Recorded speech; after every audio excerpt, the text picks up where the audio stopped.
If you grew up around old-school British manners, you don't remember them as rules. You remember them as a feeling, a certain softness in public life, a quiet respect for other people's space, tiny habits that made streets, buses, shops, and conversations run smoother. Even when Britain was stressed, even when people didn't have much money, even when the weather was miserable. And before we start, let's be honest. Britain was never a nation of perfectly polite angels. People argued, people complained, people were rude. Every decade had its fair share of bad behaviour. But there were everyday manners, social habits, that used to be more automatic, not because people were better, because society trained them to do it, families taught it, schools reinforced it, workplaces expected it. And if you broke the rules in public, you felt it instantly in the form of disapproval. Now, a lot of those manners haven't completely disappeared, but they've weakened. And when they weaken, the country feels noisier, sharper, and more tiring, even if you can't explain why.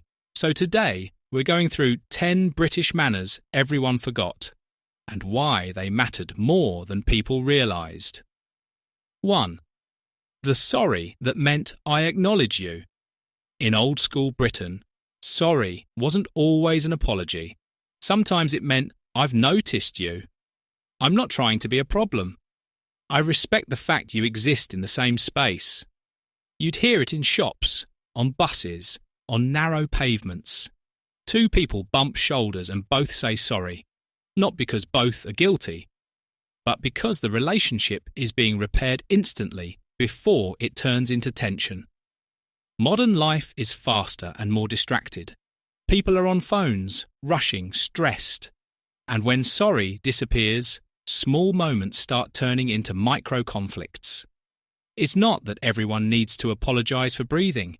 It's that a small word used to stop tiny problems from becoming big ones. 2. Holding doors, not as romance, but as traffic control. Holding the door used to be less chivalry and more basic public order. You're leaving a shop. Someone is 2 steps behind you. You hold the door. Simple. And it mattered because it said, we're sharing a space. We're not enemies. We're a queue with legs. When door holding fades, public places start feeling more individualistic. Everyone moving like they're the only one in the building. This is a small habit, but it changes mood fast. The door becomes a test. Do you see me or not? 3. Queue discipline, the invisible religion. If you want to understand Britain, don't start with flags or politics. Start with the queue. The queue wasn't just a line, it was a moral system. Wait your turn. Don't push. Don't pretend you didn't see. Don't hover like you're trying to cheat the system. And what made it powerful is that nobody needed to shout. The punishment was social. A look, a comment, a sudden united resentment from strangers who normally ignore each other. Queue discipline mattered because it reduced conflict. It made fairness visible in public life. When queue behaviour slips, cutting in, pretending confusion, crowding the front, it creates instant anger because it attacks something deeply British, the belief that everyone should get a turn. 4. After you, letting someone go first without making it a drama. Older manners included a lot of tiny you go first moments. Let someone off the bus before you get on. Let someone step through a narrow doorway. Let an elderly person pass on the pavement. Not as a grand performance. Just a small movement that says, I'm not going to fight you for space. When that disappears, public life feels like friction. Everyone is trying to win 2 seconds. And those 2 seconds add up into a day that feels harsher than it needs to. 5. The indoor voice. Especially on public transport. This is one that hits people instantly today. Volume. In many British social settings, especially in the mid-20th century and later, there was a stronger expectation of the indoor voice. You didn't need to whisper, but you didn't fill the whole bus with your conversation either. Not because joy was forbidden, but because privacy was respected. Your life wasn't supposed to become everyone's background noise. Now, phones changed this. People speak louder on calls. Music leaks out of headphones. Everyone is used to constant sound, but older British manners leaned toward, don't force your personal world into everyone else's. It's not about being miserable, it's about sharing the space. 6. Please and thank you, as default, not decoration. There's a difference between using manners when you're trying to impress someone and using them automatically, even when you're tired. Older British politeness often ran on default please and thank you, especially in shops, cafes, and everyday service interactions. Not because people were obsessed with being fancy, because it kept life smooth. A polite exchange is like oil in an engine. You don't notice it when it's there. You notice immediately when it's gone. When basic thanks disappear, people feel treated like machines. And when people feel treated like machines, they behave colder in return. 7. Greeting neighbours, the tiny social glue. There was a time when greeting neighbours, even with a simple nod or morning, was more common. Again, not because everyone was best friends, but because communities were more local. People stayed in the same area longer. You saw familiar faces repeatedly. A small greeting created safety and belonging. We recognise each other. We're not strangers. We're sharing this street. Today, people move more. People commute differently. People keep to themselves. And some of that is totally understandable. But when neighbour greetings disappear, the area feels less human. You can live next to someone for years and still feel like you're in separate worlds. 8. Writing thank you notes, especially for gifts or kindness. This one sounds old-fashioned because it is, but it used to be common.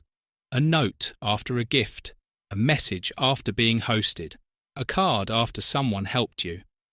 The note wasn't about formalities. It was a way of saying, I noticed what you did. I value it. Modern life replaced this with quick messages, sometimes nothing at all, because everyone's busy. But the old habit had power. It turned kindness into a relationship, not just an event.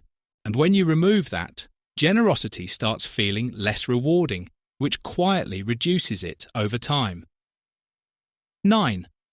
Dressing a bit better for public places. This one is complicated because it can sound judgmental. So let's frame it honestly. Older British culture often had a stronger idea of presentation, not for fashion, but for respect. You didn't go everywhere looking like you'd just rolled out of bed. You didn't treat every public place like your bedroom. It wasn't about being rich. It was about showing you took the world seriously. Over time, comfort culture grew. And honestly, that's not all bad. Workplaces got more casual. Social norms relaxed. But some people miss the old idea that your appearance was part of a shared standard. A small sign that you cared about how you entered public life. 10. The art of disagreement without humiliation. This might be the biggest one. Old British manners, at least ideally, included a style of disagreement that tried to avoid public humiliation. You could be firm, even sharp, but you didn't always aim to destroy someone. You'd hear phrases like, with respect, I see your point, but I'm not sure I agree. These phrases weren't weakness. They were a technique. Disagree while keeping the social temperature low. Today, a lot of disagreement happens online, where the goal is often to win, dunk, embarrass, or perform for an audience. And when that style leaks into real life, society feels tense. Because manners aren't only about politeness. They're about reducing conflict so daily life doesn't become exhausting. So why did these manners fade? Not because one generation suddenly became bad. Because the world changed. Life got faster. Cities got more crowded. Phones distracted everyone.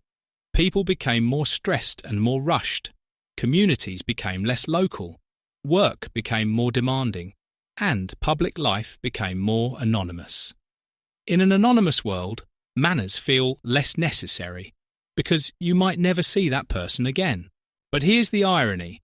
The more anonymous life becomes, the more manners matter, because manners are how strangers live together without constant conflict. They're not about being fake. They're about making shared spaces survivable.